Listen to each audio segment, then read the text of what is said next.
નમસ્કાર મિત્રો, બીઆર વરિયા ચેનલમાં તમારું બધાનું સ્વાગત છે કે જ્યાં તમને મળે છે સ્પર્ધાત્મક પરીક્ષાને લગતા અગત્યના વિડીયો, અગત્યની માહિતી અને તમામ સરકારી ભરતીના ન્યૂઝ.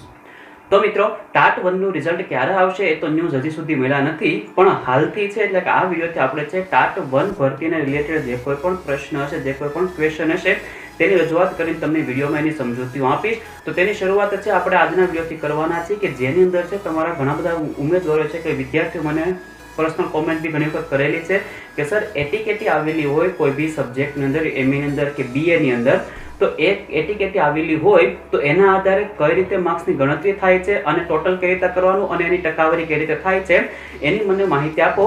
તો આજના વિડીયોની અંદર એ બધી માહિતી આપી દેવાનું છું કે એટીકેટી આવેલી હોય તો કઈ રીતે માર્ક્સ ગણતરી થાય છે, કેટલા માર્ક્સ થાય છે, કઈ રીતના ટકાવારી શું હોય છે, એ બધી પ્રોસેસ તમને આ વિડીયોની અંદર આપી દઈશ અને વિડીયો તમે છેલ્લે સુધી જોતા રહેજો એ માહિતી માટે.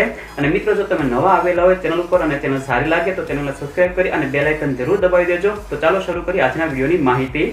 તો મિત્રો, સૌપ્રથમ તમને એ વાત કરી દઉં કે તમારે જો કોઈ બી વિષયની અંદર એટીકેટી આવેલી હોય છે, મતલબ જેને આપણે ટૂંકમાં કેટી કહીએ છીએ, એમની અંદર આવેલી હોય, એમએ, એમકોમ કે એમએસસી કે પછી બીએ, બીકોમ કે બીએસસી, જેની અંદર બી તમારે એટીકેટી આવેલી હોય તો એક જ વસ્તુ છે, એટીકેટી આવે તો એટીકેટી આવે છે એના તમે બીજી વખત ટ્રાય કરીને પરીક્ષા પાસ કરો છો એટલે એક રીતે જોવા જઈએ તો એ સેકન્ડ ટ્રાય થઈ જશે. આ એક વસ્તુ ક્લિયર કરી લેજો, એ સેકન્ડ એટેમ્પ જે કહી છે આપણે એ ગણતરીમાં લેવાય છે. હવે વાત કરીએ મિત્રો કે ગણતરી કઈ રીતે થાય છે. તો પહેલા સમજી લો વસ્તુ કે તમારી પાસે કોઈ બી મતલબ એમની આપણે વાત કરીએ, દાખલા તરીકે એમની અંદર 4 સેમેસ્ટર આવે છે. 4 સેમેસ્ટરને આધારે તમારી માર્ક્સની ગણતરી થાય છે, બરોબર.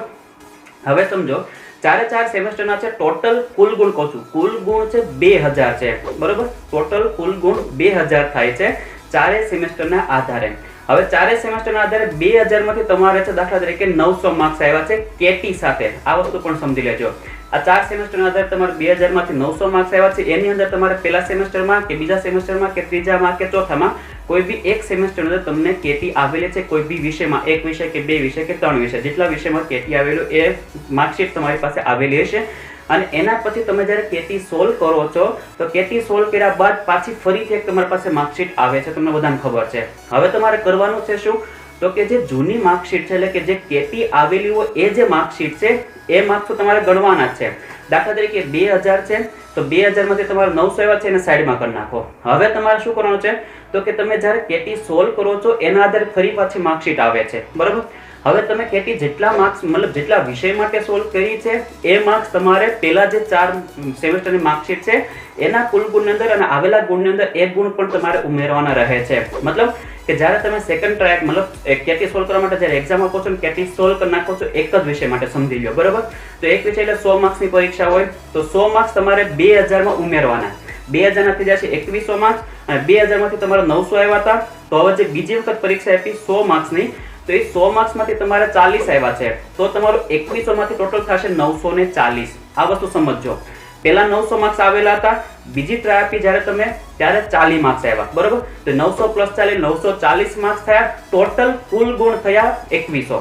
હવે 2100 માંથી તમારે 940 માર્ક્સ આવેલા છે અને એના આધારે પછી તમારે ટકાવારી કાઢવાની છે અને મેરિટ તમારું કાઢવાનું છે. આ એક વસ્તુ યાદ રાખજો, કેમ કે આમાં ઘણા ખરા મિત્રોને ખબર હોતી નથી. જ્યારે ફોર્મ ભરવા જાય છે ત્યારે એની પાસે જે માર્કશીટ આવે છે કેટી સોલ્વ થયા બાદની એ માર્કશીટના આધારે જ માર્ક્સ નાખે છે. આ પ્રોબ્લેમ સેમ આવો જ પ્રોબ્લેમ મારા એક ભાઈબંધ સાથે થયો તો એના આધારે તમને આ માહિતી આપી શકું છું. એને બી આ જ વસ્તુ બની હતી. એને છે એક પહેલા સેમેસ્ટરમાં કેટી એક વિષયમાં આવેલી હતી અને એના એમએ ની અંદર છે ટોટલ કુલ ગુણ જે હતા 2000 હતા અને 2000 માંથી 900 સમથિંગ માર્ક્સ એના આવેલા હતા. હવે જ્યારે એને કેટી સોલ્વ કરી તો કેટી સોલ્વ કરી એટલે એના 100 માર્ક્સ એક વિષય હતો એટલે 100 માર્ક્સ ઉમેરાઈ ગયા. આ પણ વસ્તુ યાદ રાખજો, તમે કેટલા વિષયની કેટી સોલ્વ કરો છો એના આધારે 2000 માં એ માર્ક્સ પ્લસ કરતા જવાના. 2000 તો છે જ તે કુલ ગુણ. હવે તમે કેટી છે એક વિષયમાં આપી છે તો 2100, બે વિષય આપી છે તો 2200, ત્રણ વિષય છે તો 2300, એમ દરેક સેમેસ્ટરમાં જે પ્રકારે તમે કેટી સોલ્વ કરી છે એ પ્રકારે એ ટોટલ કુલ ગુણની અંદર એમ માર્ક્સ ઉમેરતા જવાના છે.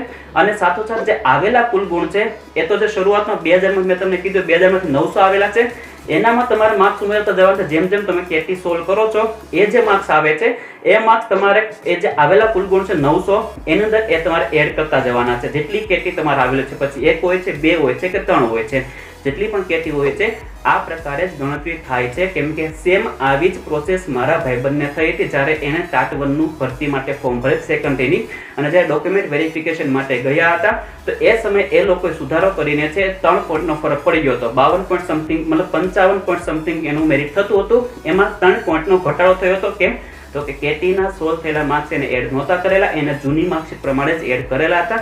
તો આ એક સમસ્યા રહે છે. એટલે જ્યારે બી તમે માર્ક્સ નાખો છો ત્યારે ધ્યાન રાખીને નાખજો કે તમારું કેટીની અંદર કેટલા માર્ક્સ થાય છે કેટી આધારિત. તો આ એક સિમ્પલ ગણતરી છે. કુલ ગુણ લઈ લેવાના, આવેલા ગુણ જૂના જે છે, પછી તમે જેટલી કેટી સોલ્વ કરો છો એ તમારા કુલ ગુણમાં એટલા વિષયના માર્ક્સ ટોટલ એડ કરતા જવાના અને આવેલા ગુણમાં એડ કરતા જવાના. એ છેલ્લે તમારું જે શરૂઆત થાય પછી 2100 થાય છે, 2200 થાય છે, 2300 થાય છે, એના આધારે જેટલા માર્ક્સ આવે છે એના આધાર પછી એને જે ગણતરી તમે ટકાવારી પ્રમાણે કરો છો એ ટકાવારી કરવાની છે, એના આધારે તમારું મેરિટ નીકળશે.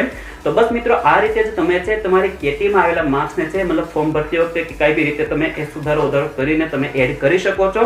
આશા રાખું છું મિત્રો કે માહિતી તમને સારી લાગી છે અને તમને માહિતીમાં થોડીક સમજ પડી હશે. છતાં બી તમારા મનમાં કોઈ પ્રશ્ન રહી જતો હોય તો તમે મને નીચે કોમેન્ટ જરૂર કરી શકો છો. અને મિત્રો એ પણ કહી દઉં છું કે ટાટ 1 એટલે કે સેકન્ડરી અને હાયર સેકન્ડરીની ભરતી બાબતની જે કાંઈ પણ પ્રોસેસને લગતા વિડીયો છે, જે કાંઈ પણ માહિતી છે એ નિયમિત તમને છે સમયસર આપણે આ ચેનલમાં આપતો રહીશ. તો જરૂર છે ચેનલને તમે સબસ્ક્રાઇબ કરો અને બેલ આઇકન દબાવી દો. તો બસ મિત્રો આજના વિડીયોમાં એટલી જ વાત કરીએ છીએ. ત્યાં સુધી આવજો. ધન્યવાદ. सारे जहां से अच्छा हिंदुस्तान हमारा।